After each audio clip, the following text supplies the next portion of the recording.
Assalamualaikum warahmatullahi wabarakatuh. Alhamdulillahi rabbil alamin alladzi an'amana bi ni'matil iman wal islam. Asyhadu an la ilaha illallah wahdahu la syarikalah wa asyhadu anna Muhammadan abduhu wa rasuluh. Allahumma salli wa sallim wa barik ala nabiyyina Muhammadin wa ala alihi wa ashabihi ajma'in, amma ba'd. Jamaah sekalian yang saya hormati, marilah kita mulai kajian kita siang ini dengan membaca basmalah. Bismillahirrahmanirrahim.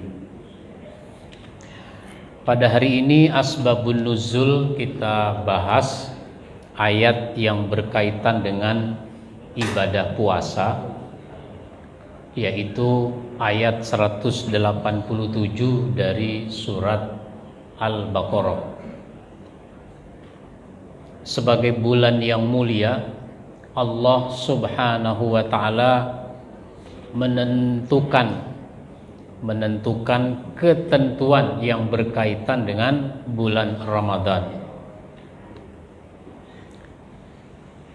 Sahabat Mu'az bin Jabal menceritakan sebagaimana diriwayatkan oleh Imam Ahmad, Abu Daud dan Al-Hakim. Dulu orang ketika berpuasa mereka makan, minum dan menggauli istrinya di malam hari selama tidak tidur sebelumnya, selama belum tidur. Apabila mereka sudah tidur, maka mereka pun tidak boleh melakukan semua itu. Jadi kalau tidur misalnya habis sholat isya, ya sudah nggak boleh makan, minum, hubungan suami istri. Suatu ketika seorang Ansor namanya Qais bin Sarmah melakukan sholat isya, lalu dia tidur, sedangkan dia sebenarnya belum makan. Artinya baru yang disebut takjil, makanan kecil saja habis, karena memang istrinya belum menghidangkan, belum siap, makan besarnya belum siap, jadi dia baru makan kecil. Sholat isya, sambil nunggu makan dia tertidur.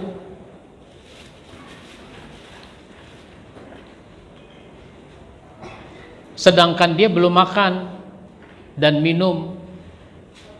Lalu pada siang hari tadi dia berpuasa dengan kerja berat, sementara besok harus puasa lagi dan kerja berat lagi. Maka pada saat dia kerja keesokan harinya dia jatuh pingsan. Maka hal ini dilaporkan kepada Nabi.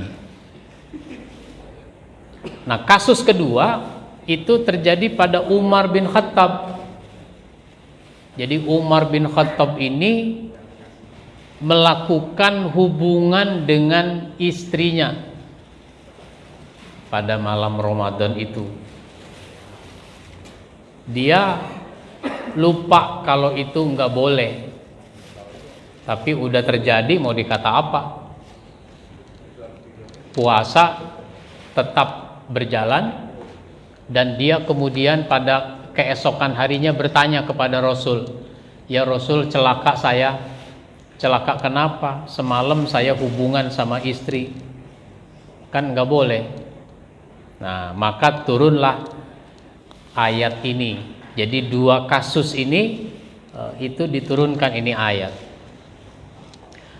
Uhilla lakum lailatas siyamir rafasu ila nisaikum hunna libasul lakum wa antum libasul lahun alimallahu annakum kuntum tahtanuna anfusakum fataba alaikum wa afa ankum fal'ana bashiruhunna wabtaghu ma kataballahu lakum wa kulu washrabu hatta yatabayyana lakumul khaytul abyadu minal khaytil aswadi minal fajr summa atimmus siyama ilal lail wa la tubashiruhunna wa antum aakifuna fil masajid tilka hududullah fala taqrabuha kadzalika yubayyinullahu ayatihi linnasi la'allahum yattaqun.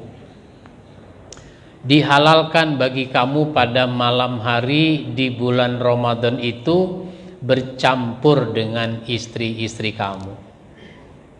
Jadi setelah kasus Umar bin Khattab ini, Umar nanya kepada Nabi, maka diturunkan ini ayat, dihalalkan pada malam hari kamu melakukan hubungan dengan istri. Mereka itu pakaian bagi kamu, kamu juga pakaian bagi mereka. Allah mengetahui bahwasanya kamu tidak dapat menahan nafsumu. Karena itu Allah mengampuni kamu dan memberi maaf kepadamu. Maka sekarang campurilah mereka dan carilah apa yang ditetapkan Allah untukmu.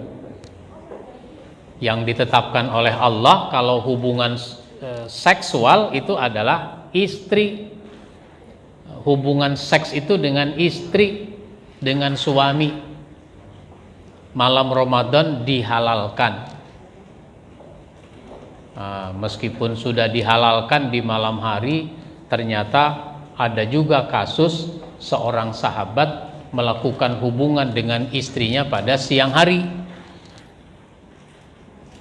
Meskipun gak ada yang tahu dia melakukan hubungan pada siang hari, tetap saja orang itu jujur atas kesalahannya.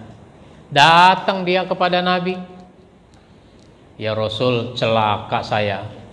Celaka kenapa? Siang-siang Ramadan begini saya berhubungan sama istri.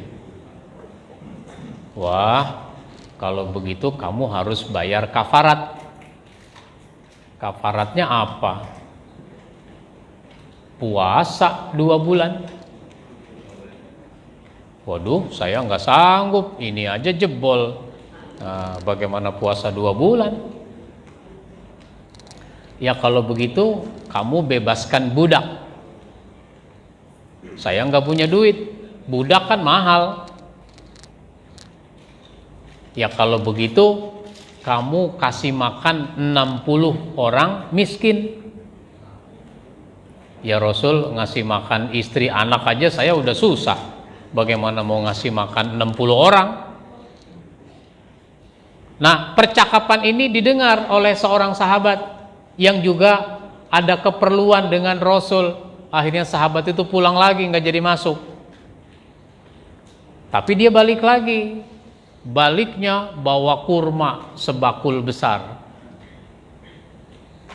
Ya Rasul, kalau dia tidak mampu ngasih makan 60 orang, nih saya bantuin. Dikasih dia kurma yang cukup untuk dibagi kepada 60 orang. Tuh, dah bagi-bagiin orang-orang susah di kampung kamu. Ya Rasul, mau ngasih siapa lagi? Di kampung saya yang paling miskin. Gitu. Rasul sampai tertawa hingga gigi gerahamnya kelihatan. Apa itu? Tertawa lebar. Ya udah, kalau begitu kamu makan sekeluarga. Nah, begitu. Itu kasus pertama Umar bin Khattab, sehingga dihalalkan seorang suami istri melakukan hubungan pada malam hari Ramadan. Waktunya habis maghrib sampai sebelum subuh. Begitu. Nah, ayat ini dilanjutkan dengan kasus kedua tadi itu, kasus yang Qais. Makan dan minumlah kamu. Wakulu washrobu. Makan minum silakan. Di malam hari. Disebut malam itu dari waktu maghrib. Maghrib itu awal malam sampai datang waktu subuh. Subuh itu akhir malam. Jadi batas waktu makan minum dari maghrib sampai subuh. Cuma diperlukan kehati-hatian, sehingga guru-guru kita mengajarkan yang disebut dengan imsak. Imsak 10 menit sebelum subuh, bagusnya sudah selesai urusan sahur, karena konsentrasinya sudah mau sholat subuh. Tapi ada juga orang yang baru bangun 10 menit sebelum subuh. Kalau makan nasi sih udah nggak keburu ini. Nah, misalnya, maka dia bisa saja sahur 10 menit sebelum subuh itu. Makan apa itu? Ya makan roti, apakah makan lontong, makan kue, terus minum segelas air, udah cukup. Nah itu namanya udah sahur. Cuma besok dia cerita sama kawannya, waduh kagak sahur gua semalam katanya. Kenapa? Bangun udah 10 menit lagi mau subuh. Akhirnya cuma minum doang segelas. Makan roti 1 potong.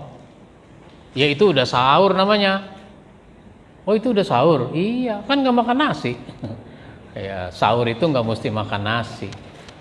Makan apa saja, minum itu namanya sudah sahur. Jadi yang disebut imsak kalau ibarat lampu lalu lintas itu lampu kuning. Masih boleh jalan lampu kuning. Nah, tapi sepak bola sekarang ada juga tuh. Nggak pakai kartu kuning lagi, kalau pelanggaran berat langsung merah. Peraturan sepak bola ya. Kalau dulu dulu kartu kuningnya 2 kali, nanti melanggar lagi baru lampu kartu merah. Sekarang kartu merah yang kedua langsung, kartu kuning kedua langsung merah. Nah, gitu. Baik. Nah, maka pada dasarnya boleh, cuma harus hati-hati karena sebentar lagi subuh. Jadi sampai jelas mana benang putih, mana benang hitam. Maksudnya fajar, yaitu subuh. Jadi puasa itu dimulai dari waktu subuh, berakhir pada waktu maghrib, awal malam. Nah, maka kemudian sempurnakanlah puasa itu sampai datang waktu malam. Maksudnya sampai datang waktu maghrib sebagai awal malam. Tapi jangan kamu campuri itu istri kalau kamu lagi beriktikaf di masjid. Jadi kalau iktikaf di masjid jangan dicampuri istri, jangan hubungan dengan istri. Kalau ada orang mau iktikaf 10 hari terakhir di bulan Ramadan, dia sudah niat mau di masjid saja selama 10 hari terakhir, ya kalau begitu jangan hubungan dengan istri. Nah kalau kita ini kan jarang yang iktikaf full 10 hari terakhir, pulang dulu, ntar malam balik lagi, besok malam balik lagi. Nah, ya sekarang juga iktikaf namanya. Sekarang ini kita duduk di masjid, ini juga namanya iktikaf. Terus hari Jumat datang jam 11, nanti sampai bubaran sholat Jumat setengah satuan, itu juga namanya iktikaf. Tapi kalau yang dimaksud iktikaf orang mau berada di masjid selama 10 hari terakhir, maka dia jangan mencampuri istrinya. Itulah larangan Allah, maka janganlah kamu mendekatinya. Jadi puasa orang dulu itu tidak ada sahur di awalnya, nggak ada sahur. Kalau udah tidur ya sudah. Maka kata Nabi, faslu ma baina siyamina wa siyami ahlil kitab aklatas sahar. Bedanya puasa kita dengan puasanya ahli kitab itu adalah makan sahur. Jadi dulu orang puasa enggak makan sahur. Kita disunnahkan makan sahur. Makan sahur waktunya bagus menjelang subuh. Ya kalau subuh 4:30 baguslah jam 4 sahur gitu.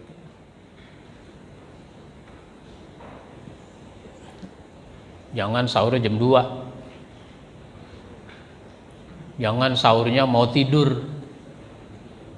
Ketika dibangunin, sahur. Udah, gue udah sahur. Kapan? Tadi sebelum tidur jam 11. Nah, itu bukan sahur.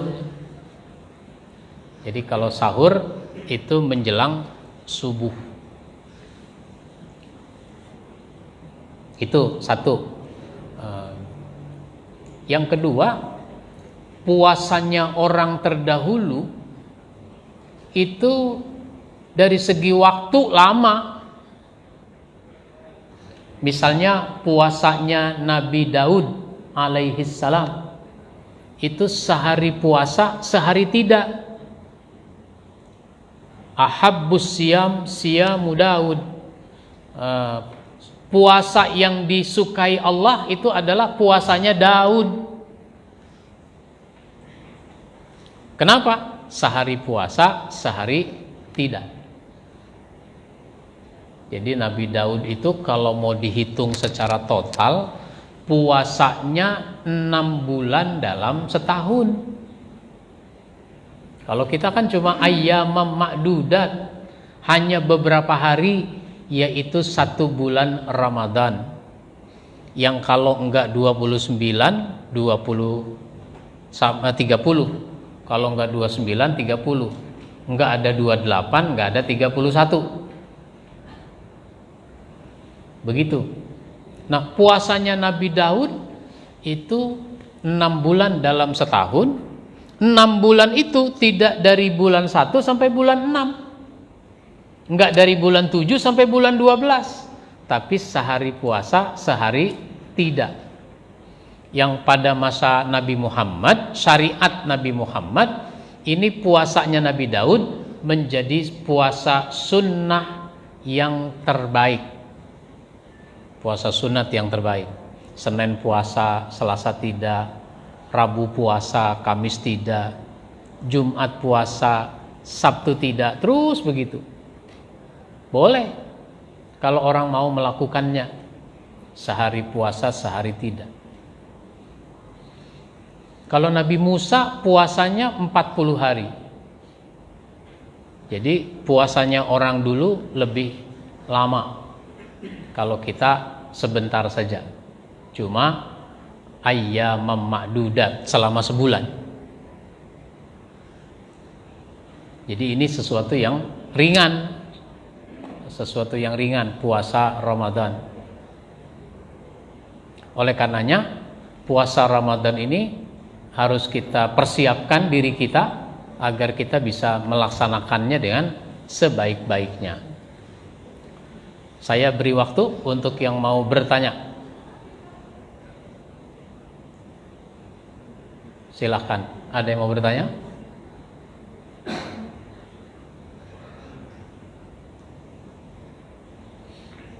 Tidak ada.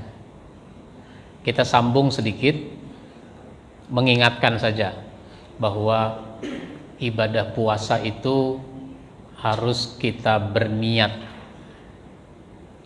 Lalu jangan, soal niat itu memang ada perbedaan pendapat apakah harus diucapkan apa tidak. Ya sudah, saling menghormati saja.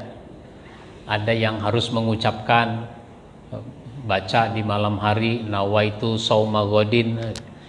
Kalau tidak mengucapkan juga tidak apa-apa. Yang penting dia berniat di dalam hatinya bahwa dia besok mau puasa, selama Ramadan mau puasa.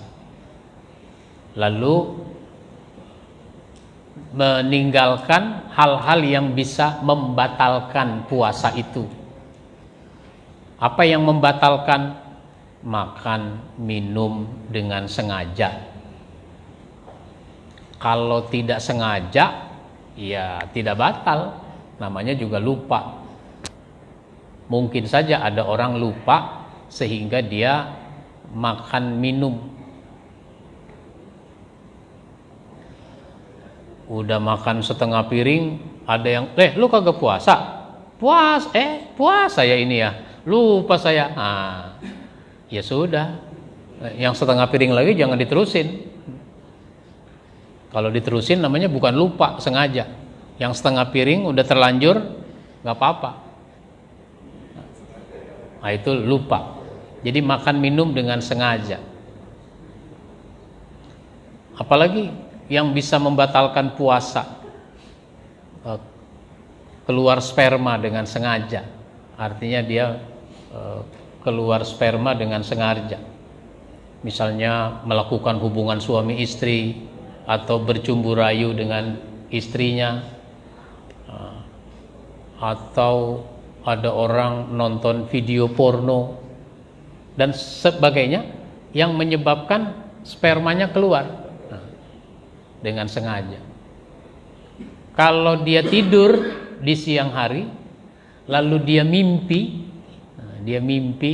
berhubungan dengan wanita, dengan istri misalnya, maka keluar sperma itu tidak batal karena tidak sengaja. Tidurnya memang sengaja, tapi mimpinya nggak sengaja. Nah, pernah itu sekian tahun yang lalu ada orang bertanya, Pak Ustadz, saya kan waktu itu lagi mau ceramah, dalam perjalanan mau ceramah zuhur. Di kantor-kantor kan ada ceramah zuhur kayak begini dulu tuh. Nah, dalam perjalanan mau ceramah zuhur ada orang SMS. Nah, waktu itu masih SMS, belum ada WA, belum. Apa sesudah SMS? BlackBerry. BlackBerry juga belum ada. Pak Ustadz, saya di kantor. Tadi saya tidur, lalu saya mimpi. Saya bangun kok celana saya basah. Ini puasa saya batal apa tidak? Saya bilang tidak. Terus saya harus mandi enggak? Ya mandi, kan mau sholat zuhur. Nah, kalau dia junub berarti dia harus mandi karena mau sholat zuhur. Saya ini di kantor Pak Ustadz. Emang di kantor nggak ada kamar mandi? Ya mandi di kantor. Cuma kan nggak bawa pakaian untuk ganti. Ya saya bilang cuci aja tuh celana dalam, nggak usah dicuci semua, dicuci pada bagian yang kena sperma, yang basah, cuci, habis itu pakai lagi. Demok-demok dah. Nggak bawa handuk nggak apa-apa, nggak bawa sampo nggak apa-apa, karena nggak harus sampo. Yang penting orang mandi junub mengalir air ke seluruh tubuhnya. Nah itu begitu. Jadi hal-hal yang tidak membatalkan puasa jangan dikatakan membatalkan puasa. Ini kan di masyarakat kita kadang-kadang macam-macam. Yang tidak batal dibilang batal. Ngupil aja nih lagi puasa batal. Ngupil kok batal. Begitu ya. Jadi puasa ini harus kita laksanakan dengan niat yang ikhlas karena Allah, dan ketentuan-ketentuannya kita penuhi biar supaya bisa kita dapatkan keutamaannya. Man shoma ramadhana imanan wahtisaban ghufira lahu ma taqaddama min zambi. Siapa puasa Ramadan karena iman dan mengharap ridha Allah, diampuni dosanya. Lalu dia mencapai ketakwaan, la'allakum tattaqun. Inilah yang kita bahas. insya Allah kita sambung pada kesempatan berikutnya. Kita akhiri dengan sama-sama baca hamdalah.